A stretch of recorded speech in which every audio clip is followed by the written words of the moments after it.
फटाफट से बताइए। नेक्स्ट क्वेश्चन आपकी स्क्रीन पे आंसर करिए। लोक हितवाद की व्यवस्था भारत में कैसे आरंभ की गई? क्या है सही आंसर? न्यायिक पहल के द्वारा, संविधान में संशोधन के माध्यम से, राजनीतिक दलों के द्वारा, संसदीय अधिनियम के द्वारा? क्या है सही आंसर? जल्दी जल्दी बताइए। How the system of the philanthropism was introduced in India?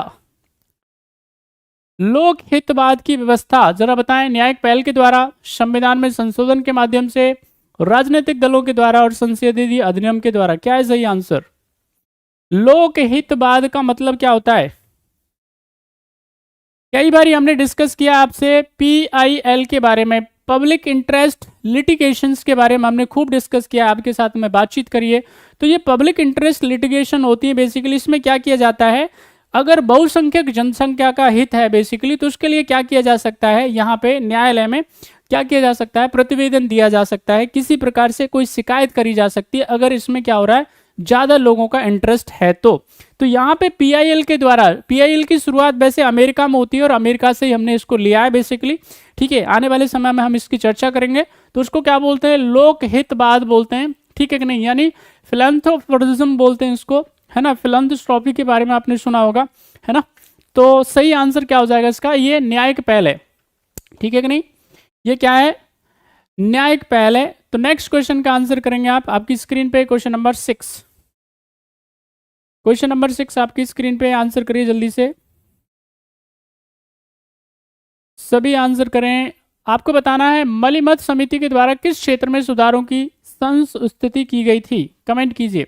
In which year reform were recommended by the Malimath committee? क्या है सही आंसर?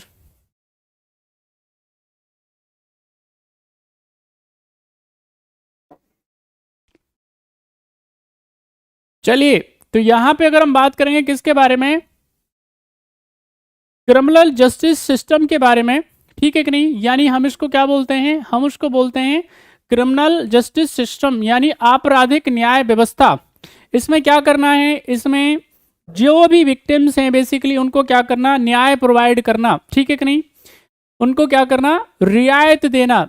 कोई भी व्यक्ति किसी भी व्यक्ति के अधिकारों को हनन ना कर पाए, ठीक है कि नहीं, वो इंश्योर करना, यही इसका मकसद है। तो क्रिमिनल जस्टिस सिस्टम, ये जो कमेटी है बेसिकली ये गठित की जाती है 2000 के अंदर, 2000 के अंदर, यानी सन 2000 में इसको क्या किया जाता है, गठित किया जाता है। और यहाँ पे ये जो मलिमत साहब है बेसिकली वो क्या है, केरला हाई कोर्ट के जज रहे हैं और उनकी अध्यक्षता में क्या की जाती है, कमेटी गठित की जाती है। इसकी रिपोर्ट आती है 2003 के अंदर बेसिकली। तो ये बहुत सारी रिकमेंडेशंस देते हैं अलग अलग केसेस पे। रेप के मामलों में ये क्या करते हैं, फांसी को देने से मना कर देते हैं, बात समझ में आई। अपराधियों के लिए भी क्या करते हैं ये, कि जो अपराधी हैं बेसिकली उनके प्रति भी क्या किया जाना चाहिए, उनको भी अपनी सुनवाई का अधिकार दिया जाना चाहिए। तो इस तरह की कमेटी के अंदर क्या है, रिकमेंडेशंस हैं। तो ये पूरी तरह से जो कमेटी है वो किस पे है, आपराधिक न्याय व्यवस्था को मजबूत करने पे। ओके, तो ये इसका क्या है, सही आंसर है, D is the right answer. जिन जिन बच्चों ने जवाब दिया उनका सही है। नेक्स्ट क्वेश्चन का आंसर करेंगे आप, आपकी स्क्रीन पे क्वेश्चन नंबर 7। फटाफट फटाफट आंसर करें और आगे बढ़ें। क्वेश्चन है, जनहित याचिका के संबंध में कौन सा सही है? हमने आपको बताया था जस्ट अभी थोड़ी देर पहले PIL के बारे में, पब्लिक इंटरेस्ट लिटिगेशन के बारे में हमने अभी की अभी डिस्कस किया है। अब जरा कमेंट करके मुझे बताएं क्या सही आंसर है। कोई तीसरा पक्ष न्यायालय के सामने जनहित के मामले का सवाल लेकर के आ सकता है। दूसरा है, सर्वोच्च न्यायालय किसी नागरिक के पत्र पर या पोस्ट कार्ड के द्वारा मौलिक अधिकारों के संरक्षण के लिए अनुरोध करने पर कार्रवाई कर सकता है। तीसरा स्टेटमेंट है आपका, जनहित याचिका को सामाजिक अनुयोजन मुकदमे के रूप में जाना जाएगा। न्यायाधीश कृष्णा अय्यर और भगवती इसके प्रस्तावक रहे थे। क्या है सही आंसर? क्वेश्चन आपकी स्क्रीन पे है, आप सभी बच्चे जल्दी से आंसर करिए।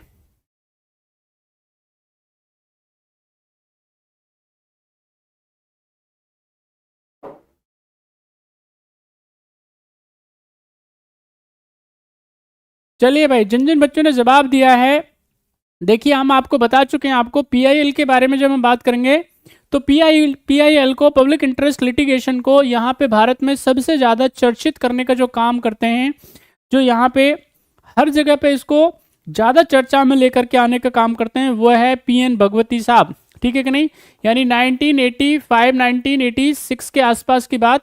तो यहाँ पे ये ज़्यादा चर्चा में आती है बेसिकली, ठीक है कि नहीं, क्योंकि अमेरिका से इसको लाया गया है। होता क्या है इसमें, कोई भी क्या कर सकता है, कोई भी थर्ड पार्टी क्या कर सकता है, पीआईएल फाइल कर सकता है, माननीय सर्वोच्च न्यायालय में क्या कर सकता है, पब्लिक इंटरेस्ट लिटिगेशन फाइल कर सकता है। अगर मामला किसका है ये, अगर ये मामला जनहित का है, बहुसंख्यक इसमें क्या है, जनसंख्या का हित है। जैसे पर्यावरण का कोई मुद्दा है, जैसे दिल्ली में क्या है, बार बार हर साल क्या होता है, पर्यावरण प्रदूषण बड़े लेवल पे हो जाता है। इससे क्या होता है, बड़ी प्रॉब्लम होती है, बुजुर्गों को बहुत दिक्कत होती है, पेशेंट्स को बहुत दिक्कत होती है ना। तो ऐसे मामले में क्या किया जा सकता है, अगर सरकारें काम ना करें तो ये पीआईएल लेकर के क्या किया जा सकता है, माननीय सर्वोच्च न्यायालय को काम करने के लिए, यानी प्रोएक्टिव एक्शन लेने के लिए उनको क्या है बोला जा सकता है, उनसे गुहार लगाई जा सकती है। ओके, तो यहाँ पे ऐसा किया जा सकता है। अब इसके लिए किसी विशेष योग्यता की आवश्यकता नहीं है, कोई वकील की जरूरत नहीं है आपको। क्या करेंगे आप, कोई भी सामान्य नागरिक या तो कोई पत्र लिख करके या कोई पोस्ट कार्ड के द्वारा भी क्या कर सकता है, अपने मौलिक अधिकारों के संरक्षण के लिए इस तरह का अनुरोध, इस तरह की रिक्वेस्ट माननीय सर्वोच्च न्यायालय से कर सकता है। यहाँ पे इसमें क्या किया जाएगा, जो सामाजिक अनुयोजन की हम लोग बात कर रहे हैं बेसिकली, उसके रूप में इसको जाना जाता है। और यहाँ पे इसको चर्चित करने का काम था, सबसे ज़्यादा काम किया है न्यायाधीश महोदय कृष्णा अय्यर और पीएन भगवती। तो इसका सही आंसर है ए इज द राइट आंसर। सारे के सारे स्टेटमेंट एकदम सही है।